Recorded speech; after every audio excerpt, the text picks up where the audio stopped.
Welcome gamers! Today we're going to check out a classic arcade fighting game from back in 1995 called Dragoon Might. This was developed and published by Konami, and this game shares a lot of similarities to the playstyle and graphical presentation of classic SNK fighting games. You can see the characters are very reminiscent of classic 1990s style of graphics in SNK games, and this game plays a lot like classic SNK arcade games. But here's the thing, it's not as laggy. One of the biggest complaints with SNK's fighting genre of games is the lagginess of it. And you know, a lot of games like Samurai Showdown, Art of Fighting, and several other fighting games from the SNK archives have been relaunched on platforms like GOG in recent years. And one of the biggest complaints is the lag. People say, oh, these games are so laggy. Well, dude, you know what? They were always laggy. You know, that's the thing. SNK fighting games were always laggy. I grew up playing these games in the arcade back in the 1990s. They were always that way. But people love them because of, well, the nostalgia. We grew up with these games, and we love the concept, and that's what kept this stuff alive. And when SNK recreated those games, they wanted to stay tried and true to the original format. You know, they didn't want to doctor it in any way. They wanted to just reproduce the games in their original format. So anyways, Dragoon Might is a really cool game. This is really cool. It's like I said, it's a lot, very similar. It's a lot like classic SNK fighting games.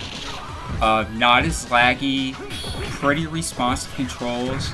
One thing to note, this game is super hard. It is not an easy game to beat. This was really tough. In fact, a lot of the matches you're going to see here, I barely beat my opponents. I mean, they hit you like 3 or 4 times and you're gone. Their hits, you know, the CPU hits, take a lot of damage off your meter. And so this is not an easy game. But I really like the challenge behind it. It's really fun to play. Another thing to note, I did notice that there are 2 different versions of this game out in the wild. One had Japanese subtitles, one had English subtitles. Here's the thing to note about the differences between the 2. The one with the Japanese subtitles, I noticed, is a lot easier, and that's regardless of how you change the dip switches for the difficulty settings in the machine. It's an easier game. It wasn't as challenging, and I thought the graphics weren't as really nice in presentation as the version with the English subtitles. So I went with this version because I liked it for the fact it was more challenging, it had a little bit better graphics, a little bit better presentation, and this would be the version that I would recommend playing. And you can see that when Yamoto, that's my character here, when he does this raising slash with his sword, you can see this like fire dragon comes out, and so that kind of depicts the name, right? Dragoon Might. And the entire concept of this game is basically a tournament battle between these characters, and you're trying to obtain all the missing pieces to this medallion, and whoever obtains all the pieces to the medallion can have any wish they want granted, and that could be wealth and power, and you can rule the world. So that's kind of like the story behind the game. It's nothing super compelling, but it does add for a little bit of depth to the game itself. Definitely a fun fighting game. Another thing to note, similar to SNK style fighting games, some of the characters have like huge advantages over others. Other ones have real disadvantages over the majority. It's really just a matter of testing out the characters and seeing what works best. You know, which ones are the most responsive. Kodama, I thought he was kind of glitchy. He was not really easy to play as. Yamoto, I thought was really responsive. You do have long chain combos in this game.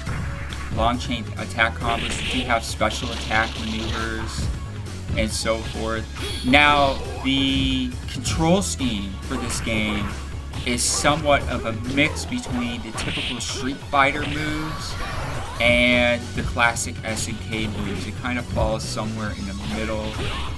You know, you have sort of a, you know, down and up, down and back, or forward, down, forward for a lot of your attack maneuvers. These are pretty typical in here. Those were very typical, mostly of the older Street Fighter style of games, but they're pretty responsive here. They do work really, really well.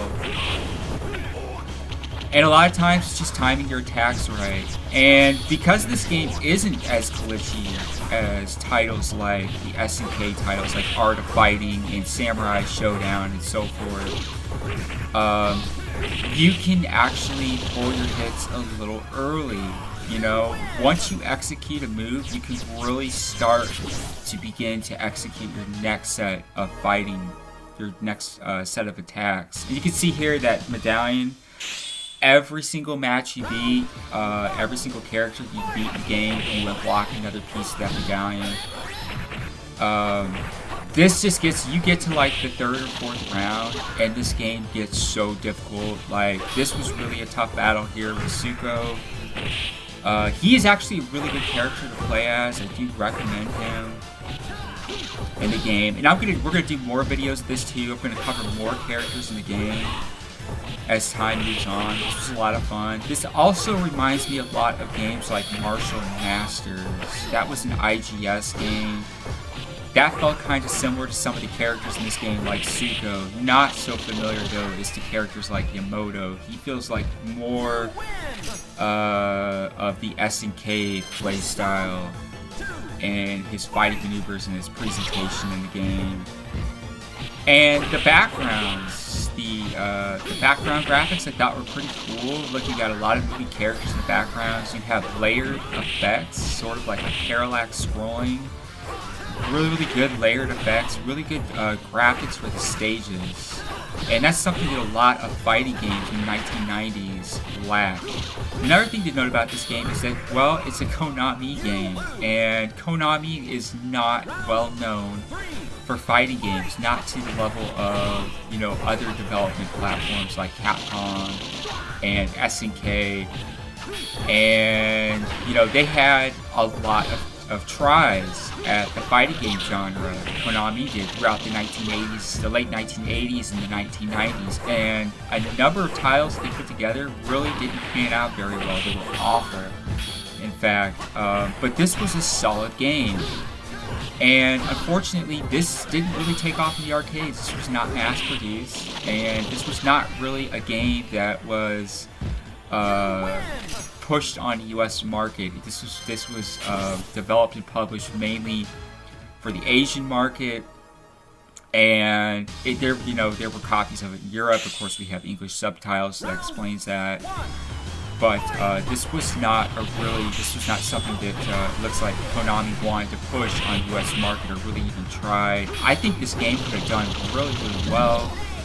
Because back in the mid-90s, 1995, when this game came out, SNK was doing really well with a lot of their fighting game series. You know, King of Fighters and Art of Fighting and the Samurai Showdown series. Those were really popular in arcades back during that time, throughout the late 90s.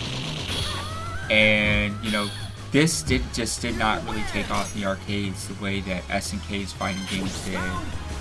And it's really unfortunate because this game really didn't get the credit that it really deserves as a fighting game, you know. Because if you really think about it, the early Street Fighter games, even from Capcom's earlier fighting games, like Street Fighter 2, the original Street Fighter 2, while everybody loved the concept, we all played the game, we all lined up at the arcades to play it, we all bought the home console versions. It was slow, it was laggy, It was an unresponsive game. And, you know, as we moved later on into the mid to late 90s, you know, game development technologies, you know, really perfected in the realm of fighting games. We started to see titles like this, like Dragoon Might, that are, you know, ultra responsive. This, for whatever reason, I don't know what the deal was. I think it was like kind of like SNK's games. As fun as they were to play, they were always really laggy with their control schemes, which I thought was kind of unfortunate. You know, but yeah, so that's really the deal with the SNK side of things. You know, people thought, hey, you know what, these games are really laggy, I'm not going to buy this out in GOG. Well, the games were always that way. They literally are depicting the games exactly as they played in the arcade decades ago. So anyways, that is Dragoon Might. I'm going to do some more videos to cover some more of the characters in this game as time moves on. And anyways, many thanks for watching. Be sure to like and subscribe to stay up to date with our latest videos. Check out Gamers Bay Community on Google+. There'll be a link below in the description. And until next time, take care.